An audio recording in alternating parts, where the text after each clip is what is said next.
सरकारी फैसले को लेकर ऐसा माहौल बन गया है, फिलहाल देखेंगे तो कि गांव-गांव में इसकी चर्चा हो रही है। मुख्यमंत्री ने सम्राट चौधरी के ग्रामीण क्षेत्रों में जो टैक्स वसूली संबंधी बयान के बाद लोगों का गुस्सा खुलकर सामने आ रहा है।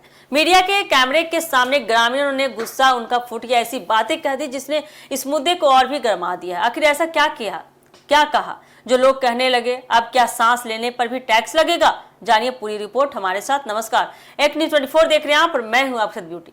बिहार सरकार की ओर से ग्रामीण क्षेत्रों में भी टैक्स व्यवस्था लागू करने की बात सामने आने के बाद प्रदेश के कई इलाकों में लोगों की तीखी प्रतिक्रियाएं देखने को मिल रही है। मुख्यमंत्री सम्राट चौधरी के बयान के बाद गांव में इस मुद्दे पर चर्चा काफी तेज हो गई है। मीडिया से बातचीत में कई ग्रामीणों ने सरकार के फैसले पर सवाल उठाए और अपनी नाराजगी जाहिर की। ग्रामीणों को सीधा कहना है कि पहले से ही महंगाई इतनी ज्यादा है, बेरोजगारी है और खेती की बढ़ती लागत ने उनकी आर्थिक स्थिति कमजोर कर रखी है।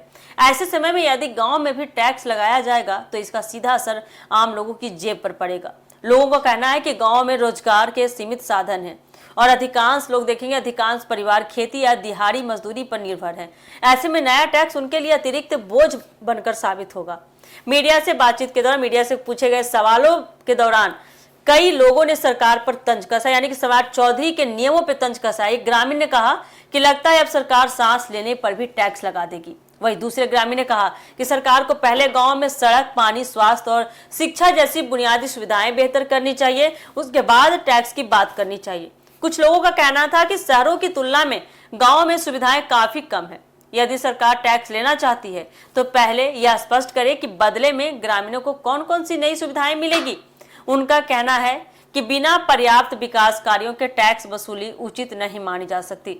हालांकि कुछ लोगों ने यह भी कहा कि यदि टैक्स से मिलने वाली राशि का उपयोग गांवों के विकास, बेहतर सड़क, साफ सफाई, स्ट्रीट लाइट, जल निकासी और अन्य सार्वजनिक सुविधाओं पर पारदर्शी तरीके से किया जाएगा तो इस पर विचार किया जा सकता है। इसके लिए सरकार को पहले स्पष्ट नीति और भरोसा देना होगा। इस पूरे मामले को लेकर राजनीतिक बयानबाजी भी काफी तेज हो गई है। विपक्षी दल सरकार को घेरने का प्रयास लगातार कर रहे हैं, जबकि सरकार का पक्ष है कि स्थानीय निकायों को मजबूत करने और गाँव में विकास कार्यों के लिए वित्तीय संस्थानों की जरूरत पड़ती है। सरकार का कहना है कि इस दिशा में जो भी कदम उठाए जाएंगे वे नियमों और जनहित को ध्यान में रखकर ही होगा।